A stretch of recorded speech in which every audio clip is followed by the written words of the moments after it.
Olá a todos, vamos então para o nosso próximo grupo cúnico que chegou no Brasil, o quinto grupo cúnico. Este grupo é o meu grupo, casal trisavô Ângelo Cúnico e Rosa Caldana, que se estabeleceram em Nova Bassano, no interior do Rio Grande do Sul. Então esse é o grupo de Nova Bassano. Hoje falaremos dele então, pessoal. Vale ressaltar primeiramente, tá, que tem aquela diferença importante entre a colonização no Rio Grande do Sul e Santa Catarina, um pouco no Paraná, em relação àquela colonização que houve em São Paulo, tá bom? Mesmo em Minas, Minas principalmente, onde os imigrantes, eles eram contratados, eles eram trazidos para trabalhar especificamente nas fazendas de café.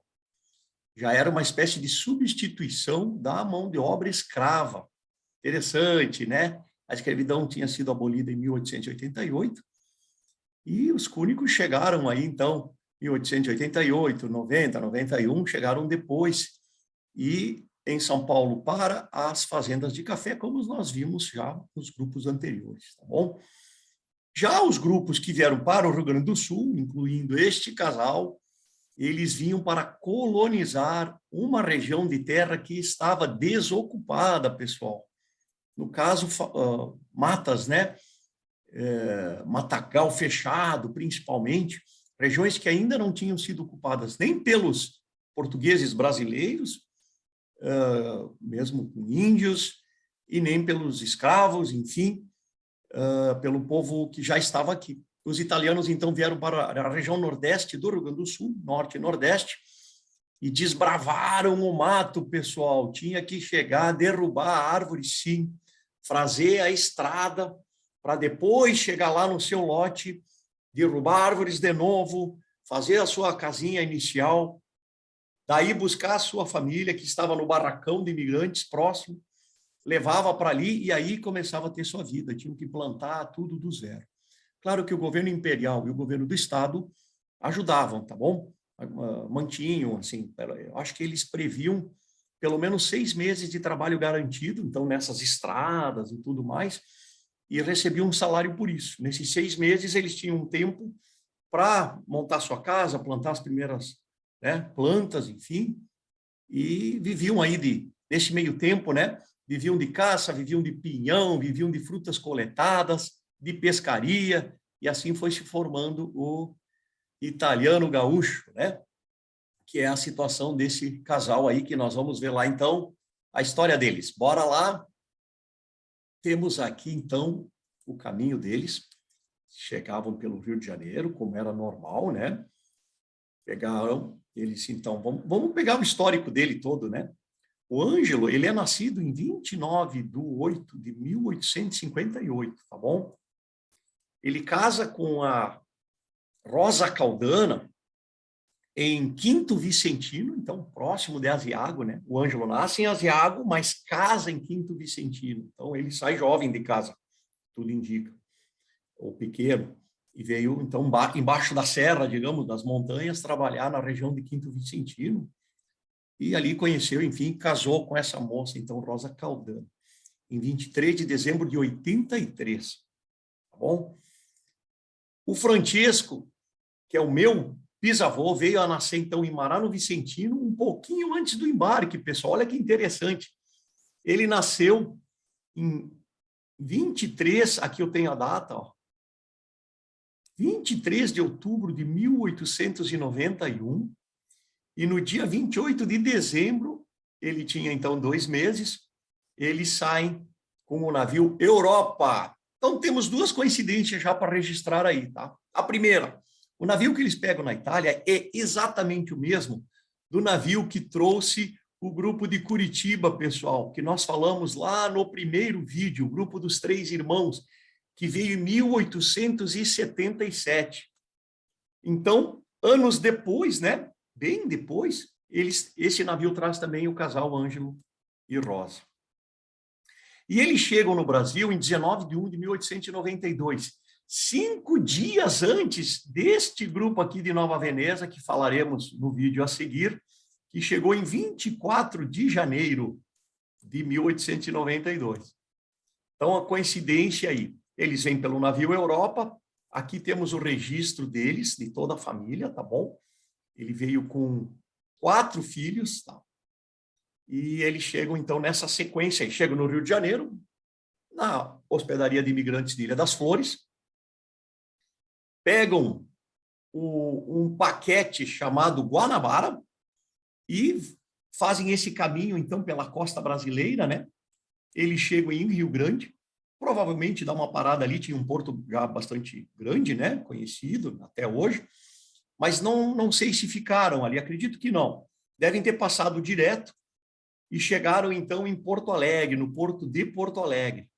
E ali eles eram deslocados, estava lendo sobre isso antes, eles eram deslocados de carroça, um contorno, para chegar na hospedaria que havia neste momento, uma hospedaria de imigrantes do bairro Cristal, em Porto Alegre. Em 1890 foi criada essa hospedaria, um ano antes, 2 anos antes de chegar esse casal. Ficavam por ali, e aqui nós temos a foto dela, tá? Bem mais simples, né, do que aquela grande hospedaria que havia em São Paulo, na mesma época. Aqui também tinha médico, enfermeiro, etc., etc., para volumes menores, né? Aqui eles ficavam alguns dias e já partiam, então, por este caminho aqui. Mas antes disso, pessoal, vale um importante ponto aqui, tá? Muito importante, que provavelmente marcou a vida desse casal. Então, eles chegam na hospedaria de imigrantes no dia 13. Nesse mesmo dia, eles perdem um filho, o filho Antônio, de 2 anos.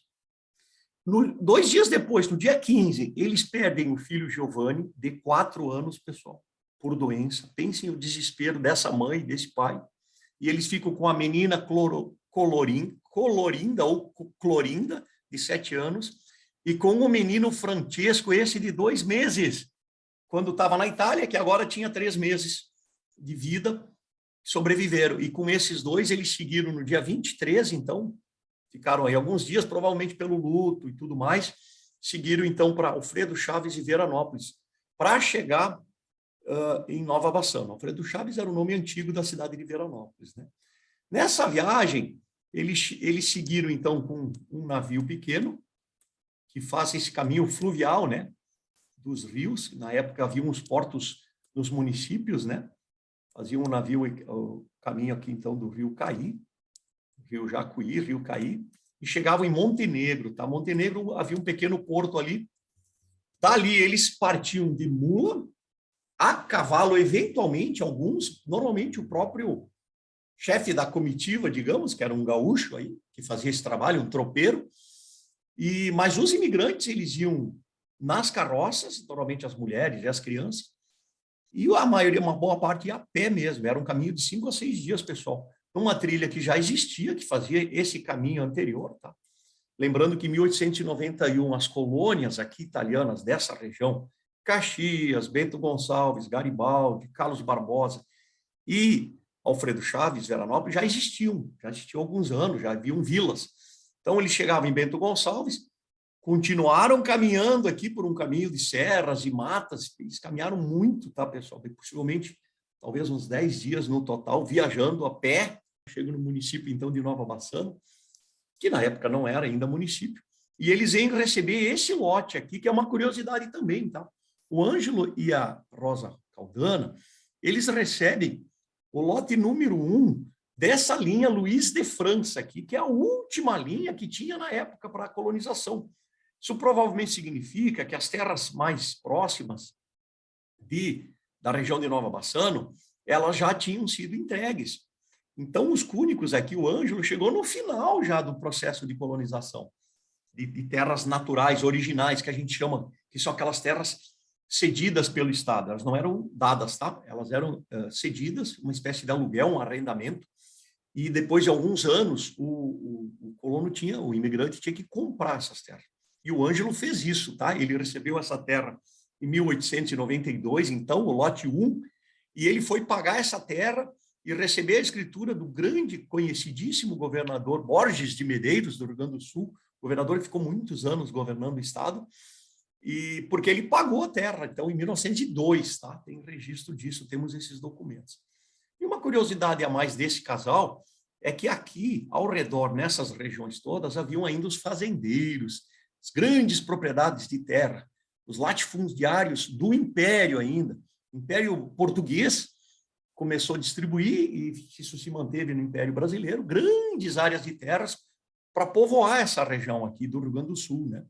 Mas eles ocuparam poucas pessoas, né?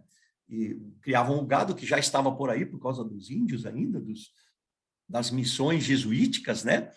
O gado estava meio solto e esse pessoal foi chegando e foi cercando ali, nem cercavam tudo normalmente, mas ficaram por décadas e séculos assim, sem crescer a população. E foi com a colonização italiana, então, que se preencheu essas regiões do nordeste do estado do Rio Grande do Sul. Então, essas terras ao redor eram terras dos Vieiras, família Vieira, muito conhecida no Brasil, é um nome muito comum. Ali haviam fazendeiros muito importantes já, né?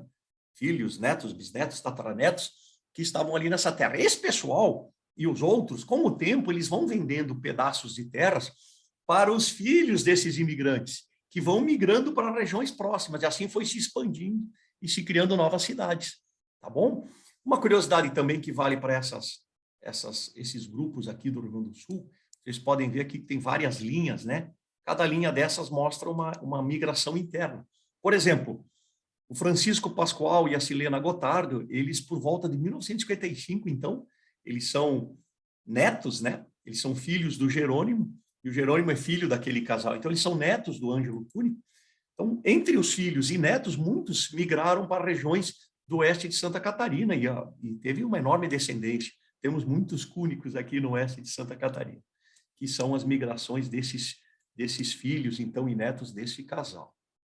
Então, essa região toda oeste do estado de Santa Catarina, e um pouco oeste também do Paraná, foi uma região que foi ocupada, então, por gaúchos, né? Em geral, uma boa parte deles italianos, porque as famílias eram muito grandes, 10 filhos, 11 filhos, 15 filhos, e logo a terra se tornava pequena, uma geração já não dava mais para dividir um lote em 10 filhos, né? Mesmo que fossem para os homens, né? Então, 5, 6 divisões. Eles tinham que ir embora, pessoal, tinham que ir embora e procurar novas terras, e assim foram ocupando essa região, que ainda não era ocupada no início do século passado. Então, aí a gauchada foi subindo, os italianos, e seus filhos e netos se espalharam, né? Mato Grosso, etc. e tal, Paraná, e, enfim, várias outras regiões aí. Um detalhe, então, que a gente vai falando também nos próximos vídeos. E vocês imaginam, então, a tristeza, né, pessoal, desse casal, por exemplo. Contam que a Rosa Caldana, né, os descendentes, que ela era uma mulher muito brava, muito nervosa, inclusive que batia no marido, o Ângelo, etc., né? Imaginamos que seja verdade, mas era uma chamada assim de meia louca, né? Mas também, pessoal, sai da sua terra, lá no interior da Itália, com uma pobreza extrema, com todos os riscos, etc., para um lugar totalmente desconhecido. E quando chega aqui, no final da viagem, perde 2 filhos de 4, 2 crianças pequenas em 2 dias de diferença. É para ficar louco mesmo, né, pessoal? Para ficar louco. Aí eles eram lançados em umas regiões assim que tinha que trabalhar muito, era puro mato, bosque, né? Tinham que se virar, sobreviver, então é compreensível mesmo. Infelizmente, né, passavam muita dificuldade. Está bem? Era isso por hoje, fiquem bem.